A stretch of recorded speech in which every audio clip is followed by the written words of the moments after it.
በስመ አብ ወወልድ ወመንፈስ ቅዱስ አሐዱ አምላክ አሜን።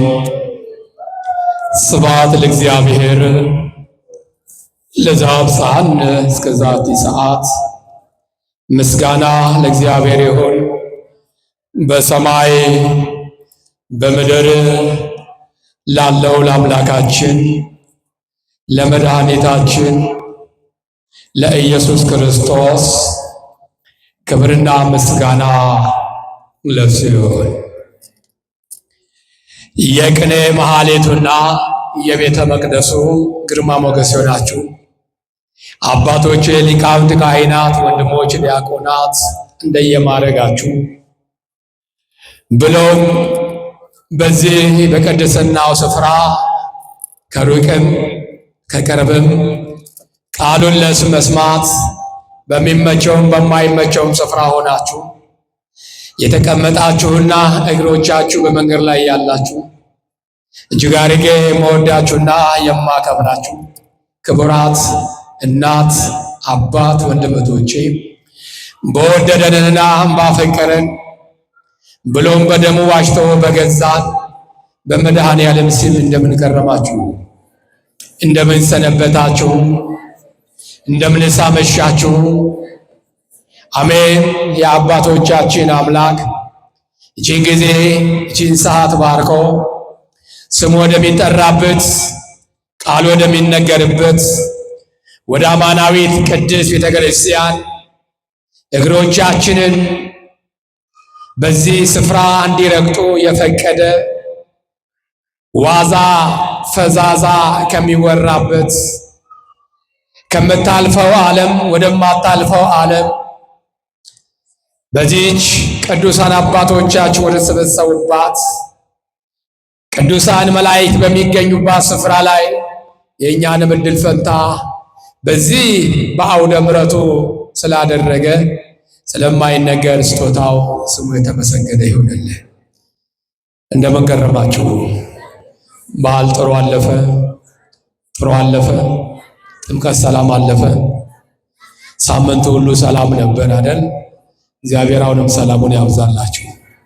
አሜን። ሰላሙን ያብዛላችሁ። በዛሬ ቀን በአንድም በሌላ ምክንያት ይህን ጉባኤ እየናፈቁ በዚች ዘወትር ማክሰኞ የማይቀሩት እናት፣ አባት፣ ወንድሞቻችን ዛሬ ግን ወይ በሥራ ምክንያት ወይ በሕመም ወይ በድንገተኛ መርዶ እዚህ ስፍራ ላይ ያልተገኙትን ለኛ የሚሰጠንን መልአኩ ቅዱስ ገብርኤል በረከትና ረድኤት ለነሱም ባሉበት በረከቱን ረድኤቱን ያድላቸው እንደ እግዚአብሔር ፍቃድ። የሉቃስ ወንጌል ምዕራፍ 1 ቁጥር 6 እንመልከት። ሁለቱም በጌታ ትእዛዝ ሕግጋት ሁሉ ያለ ነቀፋ እየሄዱ በእግዚአብሔር ፊት ጻድቃን ነበሩ ይላል። ምኖቹ? ስንቶቹ? ሁለቱ። እንግዳ የሆናችሁ ሰዎች ከነባሮቹ መማር ትችላላችሁ። ከኔ ጋር ሁልጊዜ ጥያቄና መልስ ነው ትምህርታችን። ስለዚህ አትኩረት አድርጋችሁ እንድትሰሙ ፈልጋለሁ። በመሃል ስለምጠይቃችሁ ነቃ ብላችሁ ስሙ። ሁለቱም በጌታ ትእዛዝ ሕግጋት ሁሉ ያለ ነቀፋ እየሄዱ በእግዚአብሔር ፊት ጻድቃን ነበሩ። ምን ነበሩ ይላል? ጻድቃን ነበሩ። ምን ስላደረጉ ነው ጻድቃን ያደረጋቸው? እግዚአብሔርን ስለሚፈሩ፣ እግዚአብሔርን ስለሚያከብሩ። እንደውም ወረድ አለና ሕግጋቱን አሉ ትእዛዛቱን ይጠብቁ ነበር። ሕግና ስርዓቱን ያከብሩ ነበር። ስለዚህ በእግዚአብሔር ፊት ጻድቃን ነበሩ። ሕጉን የሚያከብር ስርዓቱን የሚጠብቅ ከእግዚአብሔርን የሚፈራ ሰው በእግዚአብሔር ፊት ምስጉን ነው፣ ጻድቃን ተብሎ ይጠራል። እነዚህ ሁለት የተባሉት እነማን ናቸው ከተባሉ ኤልሳቤጥና ዘካርያስ ናቸው። ማን ናቸው አልኳችሁ? ኤልሳቤጥና ዘካርያስ። ኤልሳቤጥ መካን ነበረችና አለ። ምን ነበረች? መካን ነበረች። የምን? የልጅ ማጣት መካን ነበረች። እሷ መካን የሆነችው ልጅ ባለመውለድ ነው። እኔና እናንተስ መካን የለንም ወዚህ ውስጥ? ኤልሳቤጥን የሚያመሳስለን ነገር የለም ወይ? መካን ይሆን? ኤልሳቤጥ መካን የሆነችው ልጅ መውለድን ነው። እኔና እናንተ ግን መካን የሆነው ልጅ መውለድ አቅቶን ሳይሆን የበረከት መካን ይሆን የለንም ወይ? የበረከት የጽድቅ ሥራ ጾምን በአግባቡ መጾም ያቃተን መካኖች የለንም ወይ? ጾምን ጀምረን እስከ 9 ሰዓት መጾም ያቃተን፣ ጸሎትን ጀምረን ያቋረጥን፣ መልካም ሥራ ሰርተን በመልካም ሥራችን ያልዘለቅን መካን የሆኑ ሰዎች የለንም ወይ? መካን ነበረች፣ ልጅም አልነበራቸው። ሁለቱም በዕድሜያቸው አርጅተው ነበረ ይላል። ምን ነበረ ይላል? በዕድሜያቸው አርጅተው ነበረ። የመውለጃቸው ጊዜ አለፈባቸው። እርሱም በክፍሉ ተራ በእግዚአብሔር ፊት ሲያገለግል እንደ ካህን ሥርዓት ወደ ጌታ ቤተ መቅደስ ገብቶ ለማዕጠንት ዕጣን ደረሰው። ካህን ነበርና ዘካርያስ ተራው ደረሰው። የምኑ ተራ? የማገልገሉ። ቤተ መቅደስ ተረኛ ሆኖ ሄደ። ዘካርያስ መስዋዕት አቅራቢ ነበር። ዘካርያስ የሕዝቡን መስዋዕት እየተቀበለ በእግዚአብሔር ፊት የሚያቀርብ ነበር። የሕዝብህን ጸሎት ስማ፣ ቋጠሯቸውን ፍታ፣ ታሪካቸውን ቀይርላቸው፣ ሐዘናቸውን በደስታ ለውጥላቸው፣ የደረቀውን ተስፋቸውን አለምልምላቸው እያለ ሕዝቡን ከፈጣሪው በመስዋዕቱ ያስታርቅ ነበር። ዘካርያስ ግን የራሱ ቋጠሮ ግን ነበረበት። ምን ነበረበት? ቋጠሮ ነበረበት። ያልተፈታ ቋጠሮ፣ ያልተፈታ ታሪክ ነበረበት። ግን ያ ቋጠሮ፣ ያ ያልተፈታው ታሪክ ምን ነበር ከተባለ ሁሉ ነገር እያለው ልጅ ግን አልነበረውም ነበር። ግን ዘካርያስ በቤተ መቅደስ ገብቶ መስዋዕቱን እያቀረበ ስመ እግዚአብሔር ሲጠራ ግን አንድም ቀን አጉረምርሞ አያውቅም ነበር። አያጉረመርምም። ሕዝቡን ትሰማለህ፣ እኔን ግን ለምንድነው የማሰማኝ? የሕዝቡን ታሪክ ትቀይራለህ፣ የኔ ታሪክ መቼ ነው የሚቀየረው? የሕዝቡን ቋጠሮ ትፈታለህ፣ የኔ ቋጠሮ መቼ ነው የሚፈታው? አይልም ነበረ ዘካርያስ። እግዚአብሔር ይችላል ይላል። ለበጎ ነው ይል ነበረ። ለበጎ ነው። አዎ ልጅ ማጣቴ ለበጎ ነው። መካንነቴ ለበጎ ነው እያለ ዘካርያስ እግዚአብሔር ቤት ግን እግሩ አጥሮ ከመሄድ አቋርጦ አያውቅም ነበረ። እኔና እናንተ እኮ መከራ ሲደርስብን፣ ትንሽ ሐዘን ሲመጣብን፣ ትንሽ አስቀዳሽ ከሆንን፣ በተለይ አስቀዳሽ ከሆን ገዳም ለገዳም እንሄድ ከሆነ፣ ትንሽ ደግሞ ለድሃ የምናበላ ከሆነ፣ በዛ መሃል አደጋ ትንሽ ችግር ከመጣብን አይ ቅዱስ ገብርኤል አሁን ለድሄ ይገባኛል፣ ሌሊት ከካህናት እኩል ቆሜ ቅዳሴ እያስቀደስኩ ገዳም ለገዳም እየሄድኩ ለተራበ እያበላው አሁን ይሄ ሐዘን ለኔ ይገባኛል? እኔ አሁን ከስራ መባረር ነበረብኝ ቅዱስ ገብርኤል፣ እኔ ባሌን ማጣት ነበረብኝ በሞት ብሎ በእግዚአብሔር ላይ የሚዝት እጁን የማያነሳ ምላሱን የማይከፍት አይጠፋም። ወገኖች አንዳንዴ ፈተናዎች በክፉ ብቻ አይደለም በበጎ ደረጃ ልናያቸው ይገባል። ለበጎ ነው ማለት አለብን። ዘካርያስ ለበጎ ነው አለ። ለምንድን ነው አለ? ለበጎ ነው። ለበጎ ነው። ማን ያውቃል አለ እግዚአብሔር አንድ ቀን ታሪኬን ይቀይረዋል። በአምላኬ ተስፋ አልቆርጥም አለ። ወንድሜ ተስፋ አትቁረጥ፣ ተስፋ አትቁረጥ። ዛሬ በሰው ቤት በግለሰብ ቤት ጥበቃ ትኖር ይሆናል። ጥበቃ ምሰራ ዛሬ በሰዎች ተቀጥረ አርማታ ታቦካ ይሆናል። ዛሬ በሰዎች ተቀጥረ የሰው ቤት የሰው ፎቅ በእንጨት ላይ ተንጠልጥለ ቀለም ተቀባ ይሆናል። ይሄም ታሪክ ይሆናል። ይመነኝ ማርያምን ነው ምልህ። ካንተ የሚጠበቀው መታመን ብቻ ነው በእግዚአብሔር። እግዚአብሔር ታሪክ ይቀየራል። ምናልባት አንተ ዘመዴ ቡርሽ ብቻ ነው ትል ይሆናል። ዘመዴ ቡርሽ ብቻ ነው፣ ከኋላም ወገን የለኝ፣ ከፊቴ ወገን የለኝ፣ ያለኝ ጉልበቴ ነች እያልክ ቡርሽን እየቀባህ ታንጎራጉር ይሆናል። ወንድሜ ግድልህም የማይተው አባት አለ። ገና ወደዚህ ምድር ስትመጣ ምን እንደምትበላ ምን እንደምትጠጣ እንዴት ላይፉን መኖር እንዳለብህ እግዚአብሔር ጽፎታል። እንጀራህን ጽፎታል።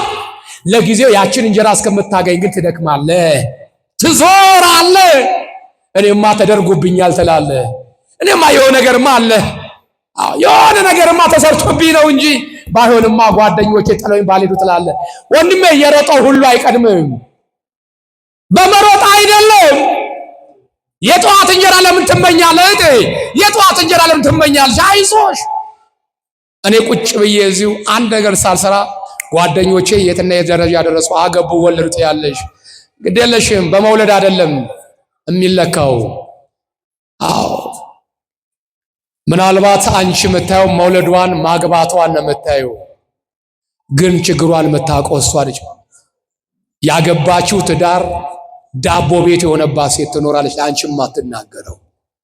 አዎ እሳት የሆነባት ምነው ሳላገባ በቀረብኝ፣ ምነው እንደ ጓደኞቼ ቆሜ በቀረው የምትል ትኖራለች። አንቺን ወደ ኋላ ያስቀረው እግዚአብሔር ምክንያት አለው። ለአንቺ የሆነውን ነገር እግዚአብሔር አምላክ ሊሰጥሽ ስለፈለገ ነው። ግን እባክሽ አትቸኩይ፣ አትቸኩይ። የቸኮላ ፍሶ ለቀመ ይላሉ እናቶቻችን። መቸኮላ ያስፈልግ፣ መረጋጋት ለበጎ ነው ባዩ። ታናሽ እህቴ ቀድማ ማግባቷ ለበጎ ነው በይ። ታናሽ ወንድሜ እኔም በልጦ ትልቅ ደረጃ መድረሱ ለበጎ ነው በይ። ማን ያውቃል? ለበጎ ነው። እግዚአብሔር በአንተ ላይ ታሪክ የሚሰራ አለ።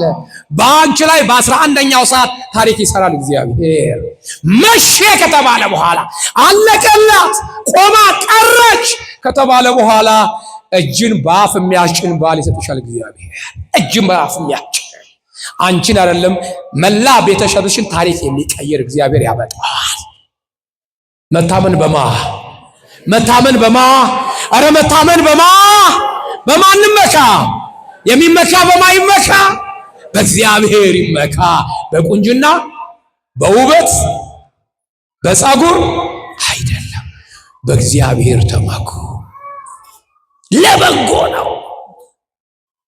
ሰውየው ታሪክ በመሃል ማስገባው እንደው ጊዜ ለመግደል ፈልጌ አይደለም። በስራ ዓለም ላይ ተወጣጥራችሁ ውላችሁ ስለመጣችሁ ደግሞ እዚህ ደግሞ እንደና ጠንከር ያለ ደግሞ ትምህርት ሳስተምራችሁ ከናካቴው ድፍት ብላችሁ እንዳትቀሩብ ፈልጌ ነው። ታሪክም ማመጣው ነቃ ብላችሁ እንደሰው ፈልጌ ነው። ትምህርት ያለው አንድም በወንጌል ነው፣ አንድም በታሪክ ወንጌል አለ፣ ትምህርት አለ። ሰውየው ሀብታም ነው፣ ሀብታም እና አንድ ቀን የጣለው ከሰው በታች የሆነ ቀጥሯል አገልጋይ እና ሰርግ ተጠርቷል። ባለሀብቱ የ7 ቀን መንገድ ነው እግር ጉዞ። ያ ባለጸጋ በበቅሎ ነው የሚሄደው፣ በበቅሎ ይሄዳል። ይሄ ድሃ ደግሞ ና ተከተለኝ ተብሏል። ባለጸጋው በበቅሎ ውሃ በኮዳ ይዟል። ከፊቱ ለፊቱ ደግሞ በበርበሬ በሚጥሚጣ የተሰራ ዳቦ ቆሎ ይዟል። በአገልግል ፈታ ያረገ ከአገልግሉ ዳቦን ቆሎ ቃም ከጉያ ወጣ ያረገ በኮዳ ውሃን ጎንጨት እያለ ይሄዳል። ፀሐይ እንዳይመታው ደግሞ የአሽከር ጥላ ያስተብሏል። የአሽከር ይሮጣል፣ ከበቅሎ እኩል ይሮጣል። እምቢ ካለ በዛ በቅሎ አለንጋ እሱንም ገረፍ ያረገዋል። ነቃ እያለ ይሮጣል። አሁን ጠዋት ቁርስ እንደበላ ይሮጣል። ሲመሽ አንድ መንደር ያራሉ።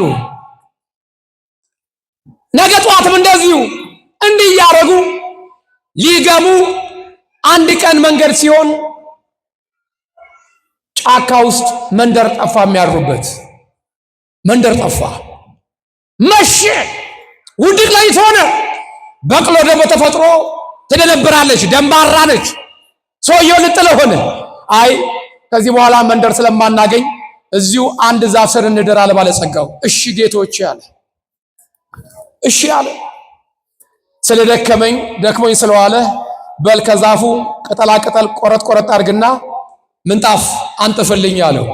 እሺ አለ። ሲደክም የዋለው ማን ነበረ? አቤት ሲደክም የዋለው ማን ነው?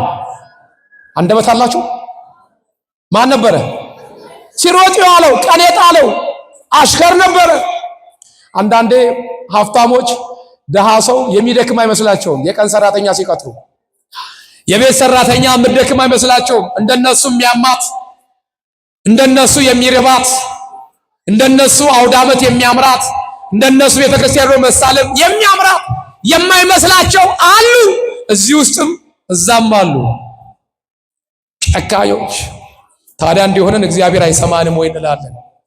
እኛ መጀመሪያ በእጃችን ያሉትን ሰዎች እንኳን አልፈታናቸውም ወገኖች። ይሄ ሰው ጉዝጓዝ ጎዘጎዘ፣ አስተኛ ጋቢውን ጎዝጉዞ በለማንኛውም አለ በቅሎዋ አውሬ መጥቶ እንዳያስደነግጣት እኔ በዚህ ጋር ተኛለሁኝ አለ። እኔ በዚህ ጋር ተኛለሁ፣ በቅሎዋ መሃል ላይ ትቁም፣ አንተ ግን እንዳተኛ በቅሎዋን ጠብቅ፣ ከፊት ለፊት ቆመህ እኔ ከጀርባ ሆናለሁ አለ። እሺ አለ። በቅሎዋ ሰውየው ባለጸጋ በዛ ተኛ፣ በቅሎዋ መሃል ላይ ቆመች። አሽከር ከፊት ቆመ ልጓም ይዞ። ደክሞታል። በቅሎዋም ስትሮጥ ላይ ደክማለች። በቆመችበት አይኗን ሸለብ አድርጋለች። አይኗን ሸለብ አድርጋለች። ይሄ ሰው እንደምንም ተማሙቶ ይጠብቃል በቅሎዋን። አደራ አውሬ ያለ እንዳይበላ ተብሏል። እሺ ብሏል። ነገር ግን እንቅልፍ ከባድ ነው። እንኳን የደከመውን አይደለም ጀግና ያዝላል እንቅልፍ። ይሄ ሰው አሽከር እሱም እንቅልፍ መጣበት። አንዴ ወደ ቀኝ አንዴ ወደ ብድን ይላል። አሁንም እንደምንም እያለ ይጠብቃል። አሁን መጨረሻ ላይ እንቅልፉ አስቸገረው። እንዲህ ሲል ወደፊት ከበቅሎዋ ግንባር ጋራ ልክ አድርጎ ይመታታል። በቅሎዋ ደግሞ ፈዛ እንቅልፍ ይዟታል። ልክ እሱ በቴሳ ሲመታት ምን መጣብኝ ብላ ከታች በእግሯ ታረጋለች። ማን ረገጠችው? አቤት ልክክ ስታደርገው ከታች የተኛውን ሰውዬ ቅልጥሙን እንካቀመስ ጉልበቱን ቃለ አንተ አለው እንደው ጠብቅ ብልክ ጭራሽ በቅሎዋን ቆንጥጠህ ታሰብረኝ አንተ ክፉ አረመኔ አሽከር በልንካ ቀመስ ባለንካ ይገርፍና ይይዝና በቅርብ ወዳለው ገደል ገፍትሮ ብትሞትም በትድንም ብሎ አንከባለው ሄደ።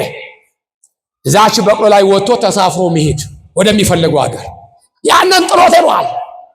ያ ምስኪን ተንከባሎ እግዚአብሔር ጠብቆታል። ምንም ነገር አልደረሰበትም። ግን መውጣት አቅቶታል በዛ ጉድጓድ ውስጥ። ይሄ ሀብታም በቅሎ እየጋለበ ሄደ። ልክ ይደርሳል። እዛ አካባቢ ሊገባ 6 ሰዓት ሲቀረው ከቀኑ 6 ሰዓት ጠራራ ፀሐይ ላይ አውላላ ሜዳ ላይ ደረሰ። ከየት መጡ የማይባሉ ጥቋቁር ሽፍቶች ሴፋቸውን ይዘው ውረድ አሉት። ደነገጠ። ምን ጉር ነው? እባካችሁ እኔን ተውኝና የጫንኩትን ለሙሽሮች እጅ መንሻ ያስኩትን ወርቅና ብርን ውሰዱ፣ እኔን ተውኝ አለ። ያንተን ወርቅ ብር እኛ አንፈልግም፣ የምንፈልገው አንተን ነው። እየኮተቱ ይዘውት በዚህ ሰዓት ሰውየው ደንግጧል። ሸንከል ይላል። በቅሎ ሰብረዋለችና እግሩን ናፍታል፣ ያዳፉታል። 4 ወጠምሻ ጥቋቁር ሰዎች ናቸው፣ ታጥቀዋል። አብሯቸው ሸንከል እያደረሰ ልክ ዛፍ ጋር ደረሰና ሲያይ ወንዝ ነው። ምን ልታረጉኝ ነው አላቸው። አንተ ለአገሩ እንግዳ ለሰው ባዳ ነህ? አዎ። ምን ልታረግ መጣ? ዘመድ ጥየቃ ሰርግ ነበረ። እኛ ደግሞ አምላካችን ያስለመድነው የሰው ደም ነው። ስለዚህ አንተን አርደን መስዋዕት ልናቀርብ ነው። ስለዚህ ከአሁን ሰዓት ጀምሮ ልትታረኑ ተዘጋጅ፣ ራስን አዘጋጅ አሉት። ያንን ጎራዴያቸውን ሳል አድርገው ሊያርዱ ሲሉ በዛ ጥቀርሻ በሆነ ባህር ውስጥ ድምፅ መጣ። እናንተ አላቸው እንዴት ብትንቁኝ ነው? እንዴት ክብሬን ብታዋርዱ ነው? ብላችሁ ደግሞ እግረ ሰባራ ሰው አመታችሁ ልታርዱልኝ ነው? እሱን ካረዳችሁ ዘር ማንዘራችሁን ጨርሰዋለሁ አለ። አስረውት የነበሩ ሰዎች አንተ ሰውዬ ተነስ አሉት። እሺ አለ። አላመነም። እዚህ ጋር ልቁም? የኔ ጌታ ማንቁም አለት። ኧረ ሂድ፣ በፈለክበት ቦታ ሂድ። እንዴ ልሂድ? በቃ ተፈቀደልኝ። አዎ። ልትታረድ ነው አላላችሁኝም እንዴ? አዎ ልናርድ ነበር። ነገር ግን አምላካችን ድምፁን አሰምቶ አሁን ሰንካላ እግረ ሰባራ ሰው እንዳታርዱ አለ። አሃ ስለዚህ እግሬ በመሰበሩ የዳንኩት? አዎ ለካስ የኔ እግር መሰበር ለበጎ ነበረ። አሽከሬ ባይተኛ ኑሮ በቅሎ እግሬን ባልሰበረችው። ይሄ አሽከሬ ምክንያት አለው ብሎ እንደገና ወደ ኋላ ተመለሰ። ይቅርታ ለመጠየቅ ወደ ኋላ ሲያገኘው ያ ደሃ ያ ምስኪን አሽከር ገደል ውስጥ ገብቶ ወደ አምላኩ ይጸልያል። ወደሚያወጣው አምላክ አገኘው። አንተ ሰው አለህ አለው። አለሁኝ አለ። ና አለ። የበቅሎዋን መጫኛ ወረወረና እየጎተተ አወጣው። ይኸውልህ ካንተ ከሄድኩ በኋላ ጥሩ ነገር አልገጠመኝም። ሞት ታውጆብኝ ነበረ። ነገር ግን ሞቴ ደግሞ እንደገና ወደ ሕይወት ተቀየረ። በምን መሰለህ የተቀየረው? እግሬ ሰባራ በመሆኑ ከመታረድ ዳንኩኝ። ለዚህ ምክንያት ደግሞ አንተ ነህ። ና ተከተለኝ አለው። አየኔ አባት የኔም ጉድጓድ ውስጥ መጣል የኔም ጉድጓድ ውስጥ መውደቅ ለበጎ ነው አለ። ለበጎ ነው።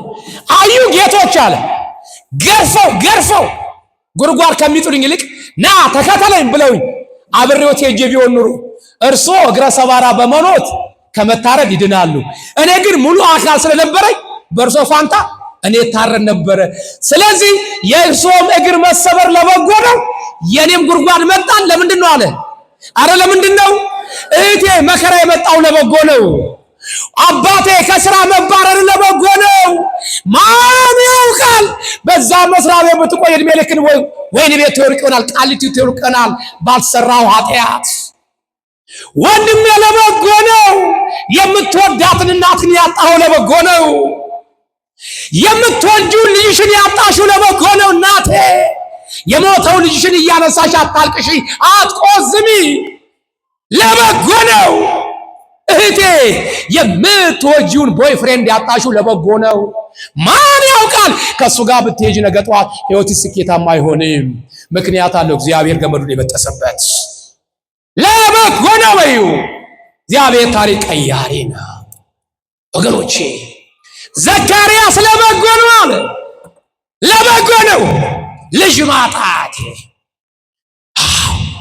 ኤልሳቤጥ መካን ሆና ዘካርያስ ፊት ልጅ ባለማግኘቷ አታጉረመርምም ነበር። ፊቷ አይጠቁርም ነበር። ውስጧ እኮ ይሰማታል። እኔስ መቼው ልጅ ወልደው ትላለች እኮ። ግን ባሏ ፊት ግን አታወራ። ለምን? ባለቤቷን ቤተ እግዚአብሔር አገልግሎቱን እንዳያቋርጥ፣ በእግዚአብሔር ላይ ጥርጥር እንዳያድርበት ትመኝ ነበረ። ስለዚህ ቤተ መቅደስ ገብቶ ዕጣን አጣይ ተራው ደረሰ። በዕጣኑም ጊዜ ሕዝብ ሁሉ በውጭ ቆመው ይጸልዩ ነበረ። ቤት ቆመው በውጭ ቆመው ቤት ውጭ በመሰዊያ ውጭ መሰዊያው ጋር የሚገባው ካህኑ ነበረና ከመሰዊያ ውጭ ሆነው ሰው ሁሉ ይጸልይ ነበረ። የጌታ መልአክ በዕጣኑ መሰዊያ ቀኝ ቆሞ ታየው። ቤት ቆሞ አቤት አቤት በዕጣኑ መሠዊያ ቤት በግራ በቀኝ እግዚአብሔር መልአኩን በቀኝ በኩል ይላክላችሁ። በደከማችሁ በዛላችሁ ጊዜ መልአኩ ይላክላችሁ። አዎ በቀኝ በኩል ላከለት። ቆሞ አየ፣ ታየው የእግዚአብሔር መልአክ። ወደን አይደለም ወገኖቼ፣ ገብርኤል፣ ሚካኤል፣ ኡራኤል ምንለው በእግዚአብሔር ፊት የሚላኩ ተላላኪ መልአክ ስለሆኑ ነው። አብሳሪ መልአክ ስለሆኑ ነው። መዳን በጌታ ብቻ ነው ለሚሉ ወገኖች፣ መንገድም በሩም እኔ ነኝ ብለዋል። ከኔ ውጭ ሌላ አያስፈልግም ብለዋል። ስለዚህ ሚካኤል ገብርኤል አያስፈልግም ይላሉ። እነማ አምባሻ ያሰፋው እነንቶኔ። እኛ ከመጽሐፍ ቅዱስሽ ግን አላከበርናቸውም። መጽሐፍ ቅዱስ ያከበራቸውን እናከብራለን። መጽሐፍ ቅዱስ ያወገዛቸውን እነ ይሁዳን እና አርዮስን እናወግዛለን። መጽሐፍ ቅዱስ የተቀበላቸውን እኛም እንቀበላለን። ለምን?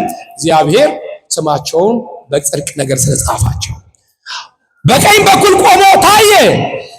ዘካርያስም ባየው ጊዜ ደነገጠ። ምን አለ? ደነገጠ። ዘካርያስ ባየው ጊዜ ደነገጠ፣ ፍርሃትም ወደቀበታል። ፍርሃት ወደቀበት። አንዳንዴ በሚገጥመን ነገር እንደነግጣለን። በሚገጥሙን ነገሮች፣ በምንሰማቸው ነገሮች ደንግጠን አንዳንዴ መፈጠራችን ራሳችን እንጠላለን። ወገኖች አይዟችሁ፣ በድንጋጤ መሃል የማይተወን እግዚአብሔር አምላክ አለ። ድንጋጤያችን ወደ ብርታት የሚቀይር ነገር አለ። የዘካርያስ ድንጋጤ፣ የዘካርያስ መርበትበት ምን አይቶ ነው? የእግዚአብሔር መልአክን በማየቱ። የእግዚአብሔር መልአክ እሳታዊ መልአክ ቤት በመሠዊያው ቀኝ በኩል በመሠዊያው ቀኝ በኩል መጣ። መልአኩም እንዲህ አለው። ማንን? ዘካርያስ። አስቡ፣ መልአኩ እንግዲህ አስቡ። መላእክት አያስፈልጉም ለሚሉ መናፍቃን ለምን ታዲያ ከዘካርያስ ጋር መነጋገር አስፈለገ? ለምን ዘካርያስ ደነገጠ? ድንጋጤው እንዲለቀው ደንግጦ እንዳይቀር ለምን ሊያረጋጋው ፈለገ መልአኩ? ታዲያ መልአኩም እንዲህ አለው፣ ዘካርያስ ሆይ ጸሎትህ ተሰምቶልሃል አለው። ምን ተሰምቶልሃል? ምን ተሰምቶልሃል?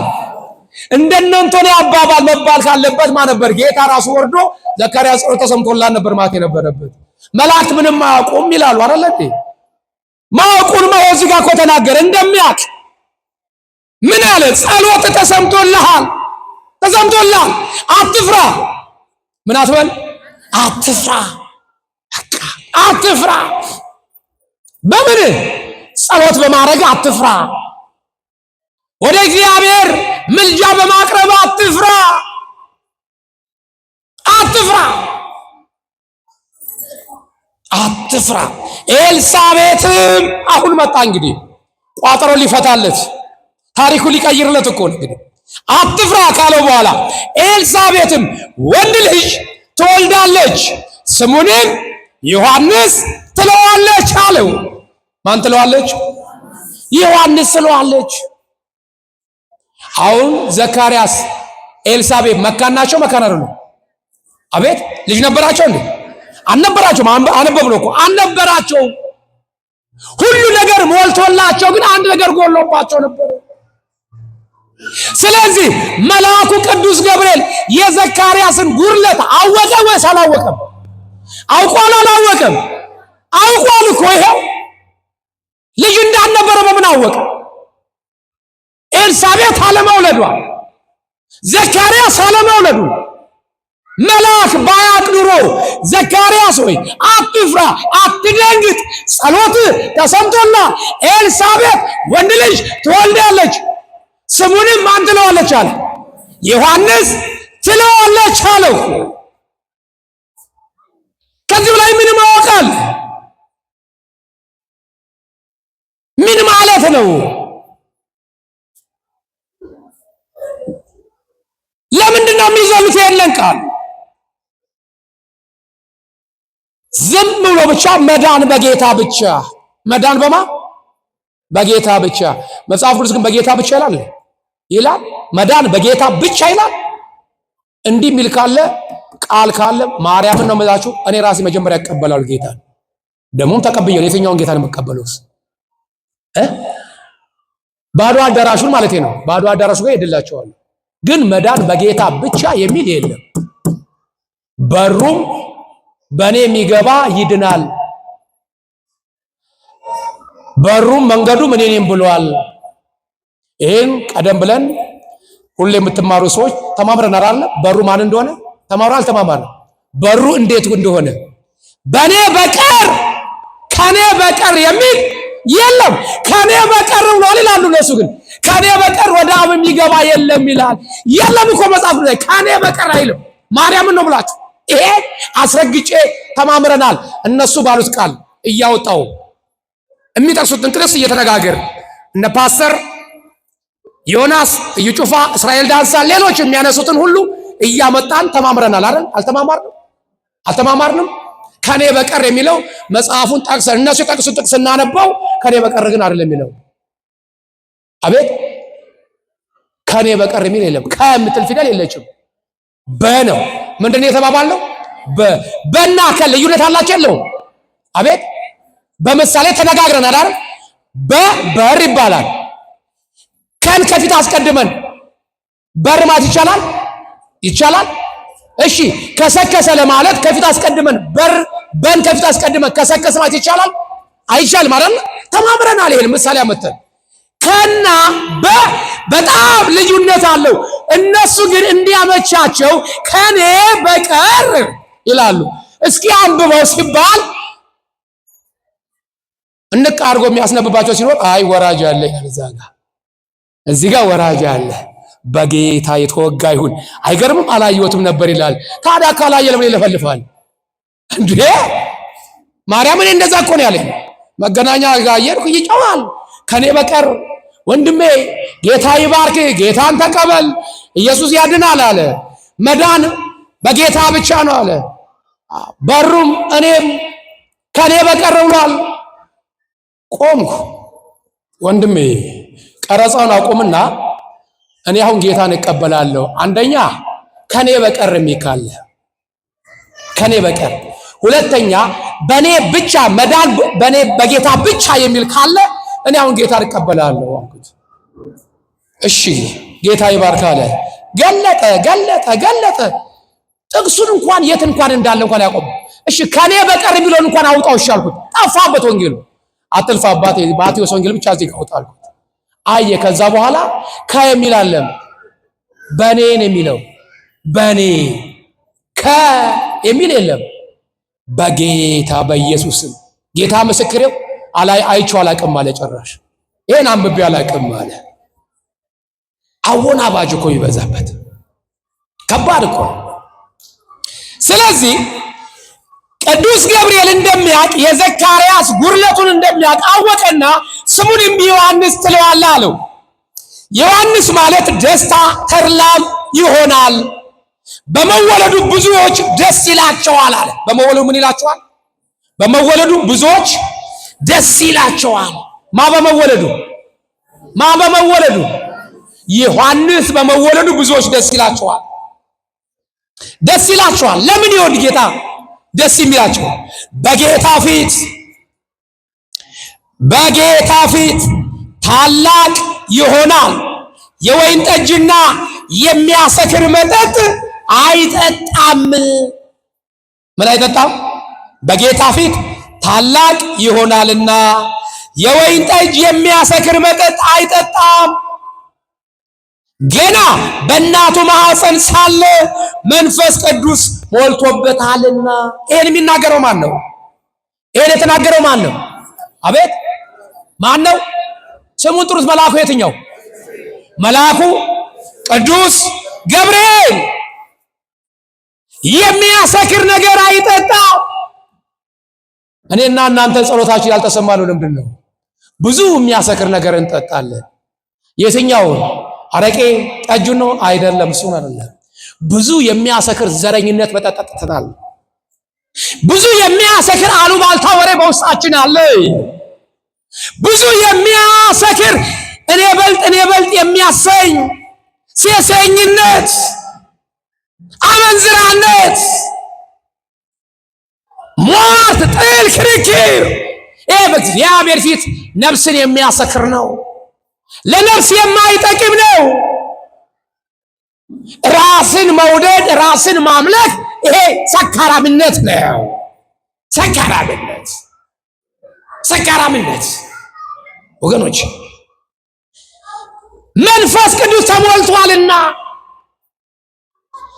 ከእስራኤል ልጆችም ብዙዎችን ወደ ጌታ ወደ አምላካቸው ይመልሳል። ከእስራኤል ወገናት የጠፉትን በስብከቱ በንስሐ ጥምቀቱ ወደ እግዚአብሔር ይመልሳል። እኔና እናንተ ወደ እግዚአብሔር የምናመልጠው ነው የሚበልጠው ወይስ ወደ እግዚአብሔር ቤት እንዳይመጡ ሰዎች እንቅፋት ምን ሆነን ሰዎች ምን መልጣው? የቱን መልጣለን? እስኪ ራሳችንን መዝነው። ሕይወታችን ወንጌል ይሰብካል ወይስ ለወንጌል እንቅፋት ነን? ክርስትናነታችን ክርስትና ስንደሷ ነው እንጂ ክርስትና ስንደሱ ነው እንጂ ነው የምንባለው ወይስ እሷ ብሎ ደግሞ ነጠላ ለባሽ እሷ ብሎ አስቀዳሽ አለ የምንባለው? አይደለም። በጓደኛ በቤታችን እንኳን ደግሞ አንቺ ብሎ ቤተክርስቲያን ተሳላሚ፣ ደግሞ አንቺ ብሎ ሰንበት ተማሪ፣ ደግሞ አንተ ብሎ ሰንበት ተማሪ ታዲያ ካንተ ስለ ይሻላለሁ የምንባል ሰዎች የለን? እግዚአብሔር የምናሰድ ብዙዎች እዚህ ስንመጣ ክርስቲያን ምን መርሰት ሰዎች አለን። አሁን እዚህ ስንታይ ነጠላ ለባሾች ሁላችንም አቤት ተከናርበን ዘመን ያመጣውን ኮስሞቲክስ ተጠቅመን ፊታችን ተቀባብተን መተን ሰውን መስላለን። እዚህ ጋር ውስጣችን የተለሰነ መቃብር እግዚአብሔር የማይወደውን ነገር ይዘን የመጣን ሰዎች አለን። ሌላውን ተውት። ቀላል ነገር እንኳን ማረጋግጦን የመጣን ሰዎች የለንም። እዚህ ሰው ቀላል ነገር ኃጢአቱን ምኑን ተውት። ሰው ሆኖ የማይበድል ሰው ሆኖ የማይቆሽሽ የለም። ግን ቀላል ነገር ማረግ እየቻል ይቅርታ ማረግ እየቻል ይቅርታ መደራረግ እየቻል ግን ከነቂም በቀል የመጣን የለን። በመድኃኔዓለም ሳትዋሹ እኔ አላወቃችሁም፣ እኔ አላያችሁም። ግን አሁን ይሄ ጨለማ የማይጋርደው ልብስ የማይጋርደው እግዚአብሔር ያይናል፣ መልአኩም ያይናል። እስቲ ከሰው ጋር ሳይጣላ ተጣልቶ የመጣ ሰው እጁን ያውጣ። እስቲ ከሰው ጋር ተጣልቶ ግን ቤተክርስቲያን የመጣ ሰው ወይ ከቤተሰብ ወይ ከእናቱ ወይ ከጓደኛ ወይ ከጎረቤት ወይ ከአበልጅ ወይ ከምራት እስቲ ተጣልቶ የመጣ አንድ እድሜ ይስጥልኝ የኔ ጌታ ቅዱስ ገብርኤል ከመከራ ያውጣልኝ። 2 3 4 5 6 7 8 9 10 11 መንፈስ ቅዱስ ያይሻል እያንዳንድሽ። ማርያምን ነው የምልሽ። ሰው ምን ይለኛል? አረ ስለ ሰው አትጨነቁ። ከላይ ማታ እንደተሸፋፈን የሚያስቀር አለ ክርስቶስ። ጠዋት ነጋ ብለሽ ብድግ ስትይ ግማሽ አካልሽ ፓራላይዝ ያደርጋል። መድኃኔዓለም ይችላል። ምን ሆነ ሲባል ትናንትና እኮ ጠዋት ሲነሳ 2 ጆሮ ድፍን ብሎ ተነሳ። ከዛን ቀን ጀምሮ ጠዋት እኮ ስትነሳ አፏ ከመኝቷ ስትነሳ ተዘጋ የሚባል ይኖራል። ወንድሜ እግዚአብሔርን ፍሩ ወገኖቼ፣ ሰው አትፍራ። አሁን እግዚአብሔር ለበጎ ነው ሊያድነው እጅን አውጣ ያለህ። እስኪ እጃችሁን አውጣው። የተጣላችሁ ሰዎች ብያለሁ። ተጣልቶ የመጣ ተጣልቶ እግዚአብሔር ይስጥልኝ፣ እግዚአብሔር ይስጥልኝ፣ እግዚአብሔር ይስጥልኝ፣ እግዚአብሔር ይስጥልኝ። ከቅድሞ አሁን በርከታ ላይ የሚስጥር ሲገባው እንዲህ ነው። ሚስጥር ሲገባህ እንዲህ ነው። ወንድሜ ስለ ሰው ተው አትጨነቅ አባቴ። ሰው ሸምበቆ ነው፣ ኖሮም አይጠቅምም ሄዶም አይጠቅምም። ዋናው እግዚአብሔር ካንተ ጋር ከሆነ ታሸንፋለህ። ወንድሜ እጅን አውጣ ወደ ላይ። ወገኖቼ ያወጣችሁ እጃችሁን ያወጣችሁት ይህ ከእሳት የሚያወጣው ቅዱስ ገብርኤል ከመከራ ከችግር ፈጥኖ ከመከራ ያውጣችሁ፣ ፈጥኖ ከመከራ ያውጣችሁ። ከምትፈሩት ኃጢአት እሱ ያውጣችሁ፣ ከጎናችሁ ይቆምላችሁ። የሰላሙን የይቅርታውን አንደበት እሱ ያድላችሁ። ወገኖቼ ግዴላችሁ፣ ከናንተ ይቅር፣ ከናንተ ይቅር። ማርያምን ነው የምላችሁ፣ ይቅር ተባባሉ። በቃ ያን ጊዜ ጸሎታችሁ ይሰማል። ማን ያውቃል? እቺ ትሆናለች እኮ ጸሎታችሁን ያስከለከለቻችሁ። ይሄ ይሆናል በሩ እንዲከፈት ያላደረገልህ ማን ያውቃል? ግድ የለም ወገኔ፣ ይቅር ተባባል። የሚመሸው የሚነጋው በአንቺ ጉልበት በእኔ ጉልበት አለ፣ በእግዚአብሔር ቸርነት ነው። በእግዚአብሔር ቸርነት ነው። ስለዚህ ከእስራኤል ልጆች ብዙዎችን ወደ ጌታ ወደ አምላካቸው ይመልሳል። እርሱም የተዘጋጁትን ሕዝብ ለጌታ እንዲያሰናዳ የአባቶችን ልብ ወደ ልጆች የማይታዘዙትን ወደ ጻድቃን ጥበብ ይመልስ ዘንድ በፊቱ ይሄዳል። ዘካርያስም መልአኩን እኔ ሽማግሌ ነኝ፣ ሚስቴም በዕድሜዋ አርጅታለች፣ ይህ በምን አውቃለሁ አለ። እኔ ምንድን ነኝ አለ? አቤት ሽማግሌ ነኝ፣ ሚስቴ ምን አለች? አርጅታለች። አርጅታለች ማለት የሴት ወግ ማረጉ ተለይቷታል። ሰውነቷ ቀዝቅዟል፣ ቀዘቀዘ። ሙቀት ከሰውነቷ አርቋል። ስለዚህ ጉዳይ የምናስብበት ጊዜው ሰዓቱ አልፏል። በሷና በኔ የነበረ የፍቅር ኮንታት የፍቅር ግንኙነታችን ከቀዘቀዘ ቆየ። ስለዚህ እንዴት ይሆናል አለ። ይሄ ነው ወንድሜ ቅድም ያልኩ እግዚአብሔር ከአርማታ አብኪነት ከፍ አድርጎ ደግሞ አንተን ኮንትራክተር ያደርጋል ያልኩ ለዚህ ነው ወንድሜ። እግዚአብሔር ይችልበታል ያልኩ ከባሬላ ተሸካሚነት አንተን ደግሞ ወደ ካዝና ተሸካሚነት ያደርጋል፣ ወደ ብሩ ካዝና። እግዚአብሔር ታሪክ ቀያሪ ነው። እግዚአብሔር ታሪክ ቀያሪ ነው ወንድሜ እህቴ። ከሰው ሰራተኛነት ከመስተንግዶነት እግዚአብሔር ከፍ ያደርግና ደግሞ አንቺ ባለ ድርጅት ያደርግሻል። ይችላል። እንዴት ይሆናል እንዳቲ ይሄው ዘካርያስም እንዴት ይሆናል እኮ አለ። ልክ እንዳንቺና እንደኔ ሸምግያለሁ፣ ባለቤቴም አርጅታለች፣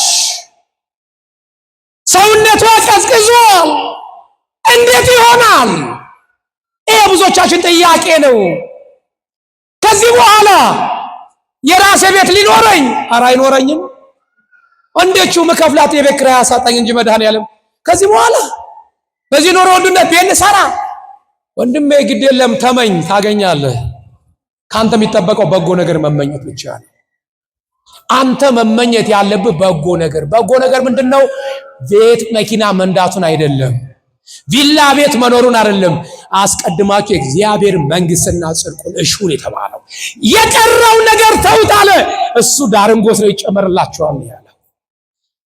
አስቀድማችሁ የእግዚአብሔርን ጽድቅና መንግስቱን መሻት እንደማ እንደ ዘካርያስ እንደ ኤልሳቤጥ ዘካርያስ የሚያስጨንቃቸው ልጅ መውለድ አለመውለድ አይደለም፣ ማን መሆን አለመሆን አይደለም።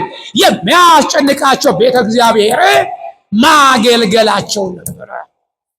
ባሏ በጀመረበት በወጣትነቱ እስከ እርግናው እስከ ሽምግልናው ድረስ ሳያጉረመርም በእግዚአብሔር ላይ ሳይጠራጠር መስዋዕቱ ብቻ እንዲያቀርብላት ነበር የምትመኘው። እሱም ልክ እንደዚሁ ልጅ ባለመውለዷ የጎረቤት ልጆችን እያየች ውስጧ እንዳይቆስል ውስጧ እንዳይደማ በእግዚአብሔር ላይ ያላትን እምነት እንዳይሸረሸርባት ይጸልይላት ነበረ። ወገኔ እስከ መጨረሻው መታመን እስከ ሞት የታመን ሁን እኔም ሕይወትን አክሊል እሰጥሃለሁ አለ መጽሐፍ ቅዱስ ዮሐንስ ራእይ ላይ። እስከ ሞት እስከ ሞት የታመን ሁን እኔም የምን አክሊል እሰጥሃለሁ? የሕይወት አክሊል። ወገኖች የሩጫችሁ ለዚህ ነው። የሕይወት አክሊል ለመድፋት የምትሯሯጡት በጾም በጸሎት በስግደት በቅዳሴው በዝማሬው በትምህርቱ ከስራ ወጣችሁ እዚህ ኩርምት ማለታችሁ በሚመቸው በማይመቸው ስፍራ ቁጭ ያላችሁት ሌላ ነገር ፍላጎት አለም የሕይወትን አክሊል ለማግኘት ነው። የሕይወት እስከ ሞት የታመንኩን እግዚአብሔር ሲሰጠን ብቻ እግዚአብሔር መኖሩን አናረጋግጥ ወገኖች። ሲሰጠን ብቻ ነው። እግዚአብሔር በቁስ አይደለም የሚለካው። መኖሩን የምናረጋግጠው ቅዱስ ገብርኤል አደራህ ይሄን ሎተሪ ካወጣህልኝ ዣንጥላ አመጣልሃለሁ። ሎተሪ ከወጣ ቅዱስ ገብርኤል አለ። የት? ጎሮ አይደል አለ። ቅዱስ ገብርኤል ስራ ስጠኝ፣ ስራ ከሰጠን ቅዱስ ገብርኤል አለ። ቤት በወንበሩ ላይ ስራ ካልሰጠስ እዲያ እኔ ምን ያልዞርኩበት አለ? ቁልቤም ሄድኩ፣ ዝቋላም ሄድኩ፣ ግሼም ሄድኩ፣ አክሱም ሄድኩ።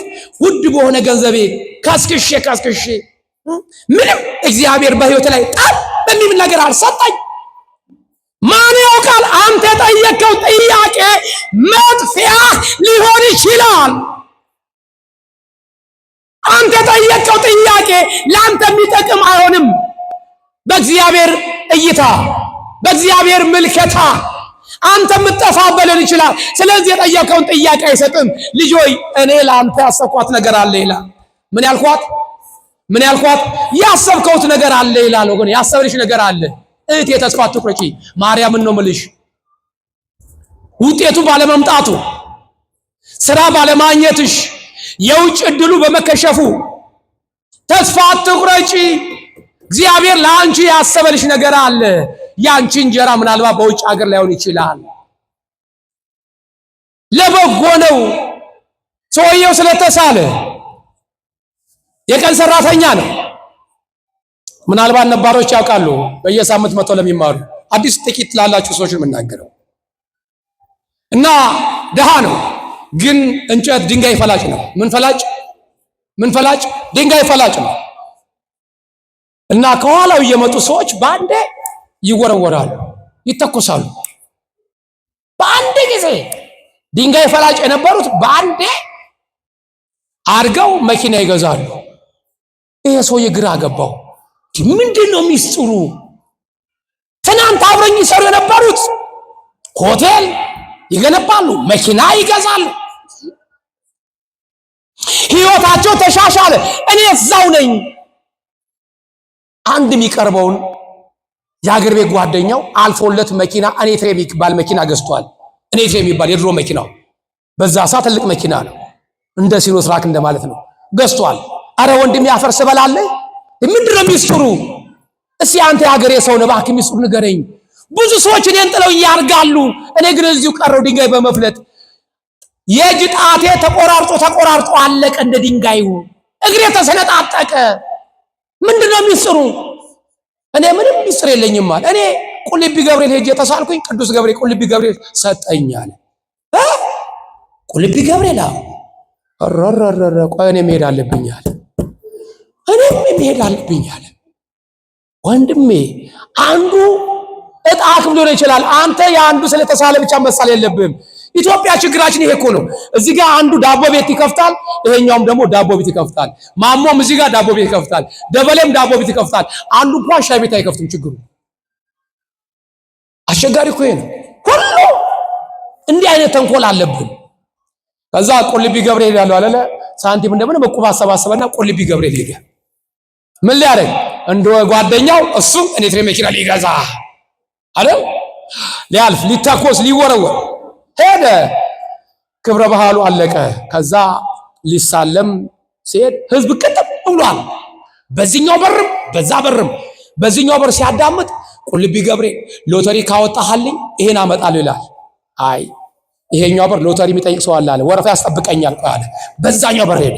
በዛ ሲሄድ ቁልቢ ገብርኤል እንደው ከኢትዮጵያ ብናርገ ውጭ አገር አውጣኝ ይላል። አይ ይሄም ወረፋ ላይ ያስጠብቀኛል አለ። በዛኛው በር ሄደ። በዛኛው በር ደግሞ ሲሄድ ቁልቢ ገብርኤል ኧረ ተው እንደ ወጥቼ መጋባበት እንጀራ ስጠኝ ይላል። ይሄም ወረፋ ያስጠብቀኛል አለ። አሰበ። ሎተሪ እንዳይል ጠያቂ አለ፣ ውጭ አውጣኝ እንዳይል ጠያቂ አለ፣ ስራ ስጠኝ እንዳይል ጠያቂ አለ። ቅዱስ ገብርኤል አለ ይኸው ሰው ያልጠየቀን ጥያቄ ነው የምጠይቅህ አለው። ስራ እንዳልልህ ብዙ የሚጠይቁ ወረፋ አለ፣ እኔም ወረፋ ታስጠብቀኛለህ። ሎተሪም አልልም ውጭ አውጣኝም አልልም፣ ሲጠይቁ ሰምቻለሁ፣ ወረፋ ታስጠብቀኛለህ። ብዙ ሰው ጠይቋል። እኔ ግን አለ ሰው ያልጠየቀን እጠይቅሃለሁኝ አለ። እሱም አለ እምነካውን ነገር ሁሉ ወርቅ አድርግልኝ አለ። ጥሩ ጥያቄ ነው፣ ይሄ ይመቻል። ስለዚህ በኋላ ስትሄዱ ገብርኤልን እምነካው ነገር ወርቅ አድርግልኝ ብሉና ሂዱ። እሺ አፈር ልብላሽ አሉ።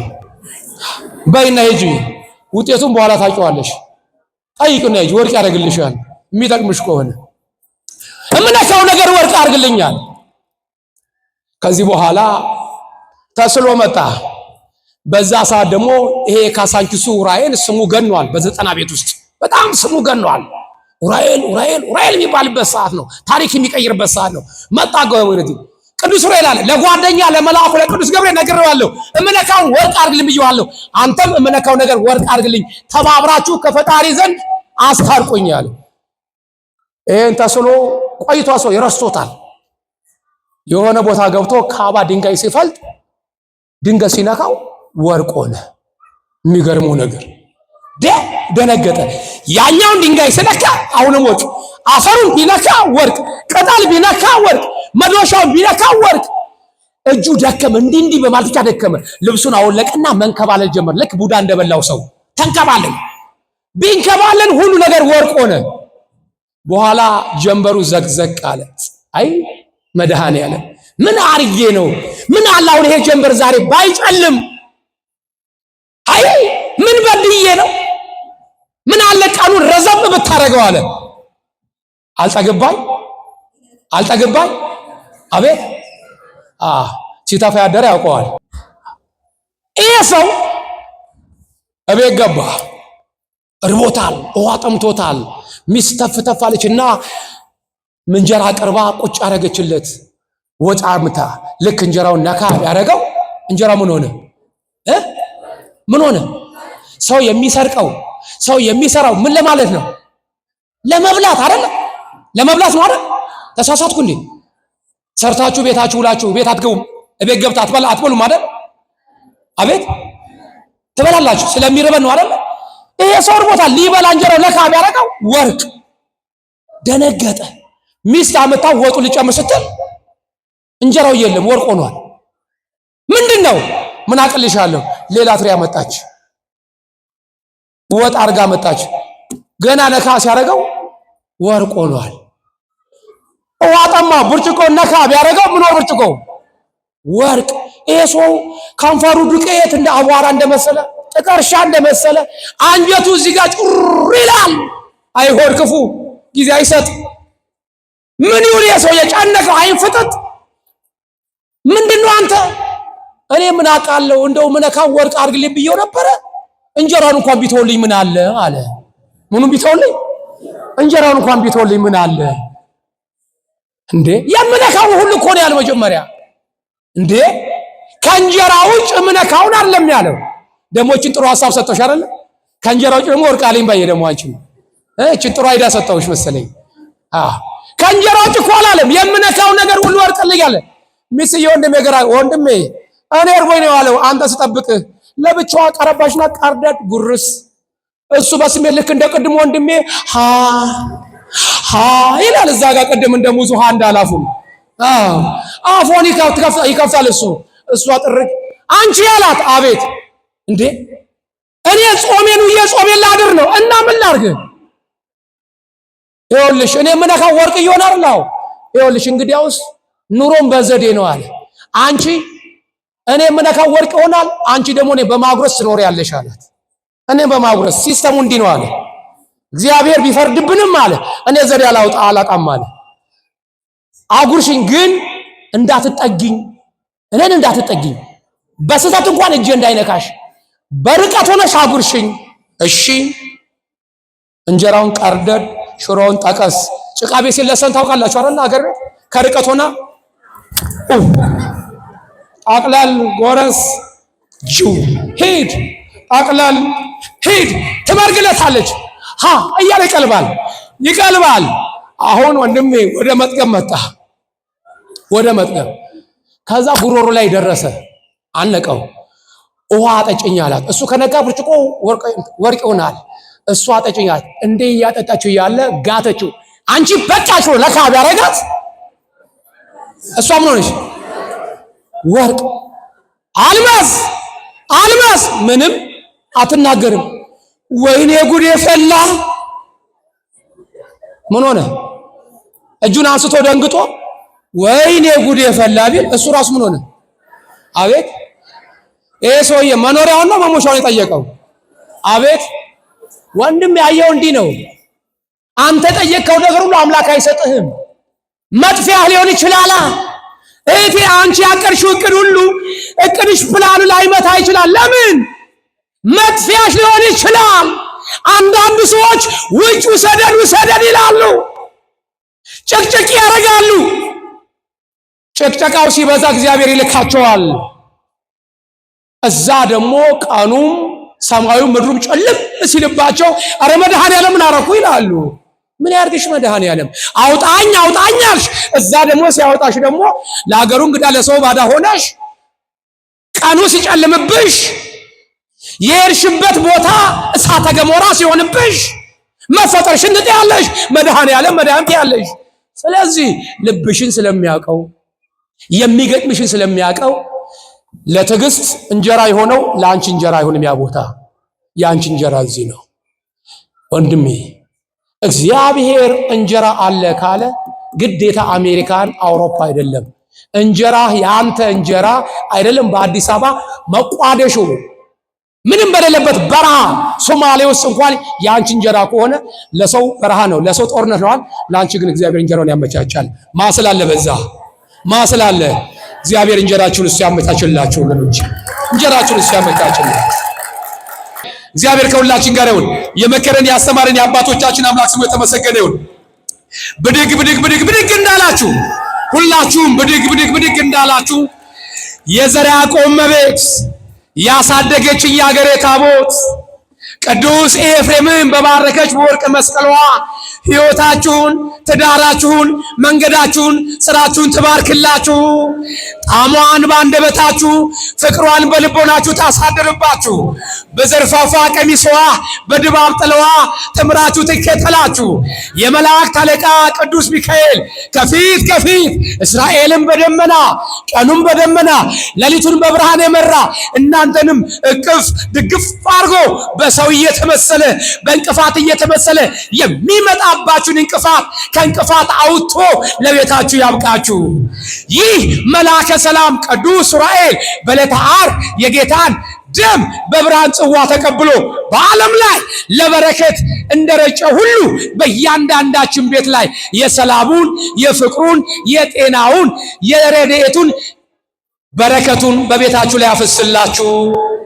ይህ አብሳሪው መልአክ ቅዱስ ገብርኤል የዘካርያስን እንቆቅልሽ የፈታ ዳንኤልን ከአንበሳ ጉድጓድ ያወጣ ሦስቱን ሕፃናት ከሚነድ እሳት ያተረፈ የእያንዳንዳችሁን ቋጠሮ ይፍታላችሁ። ከምትፈሩት መከራ ቅዱስ ገብርኤል ቀድሞ ያውጣችሁ። ጫቱን ካፋችሁ፣ ሲጋራውን ከእጃችሁ ይጣልላችሁ።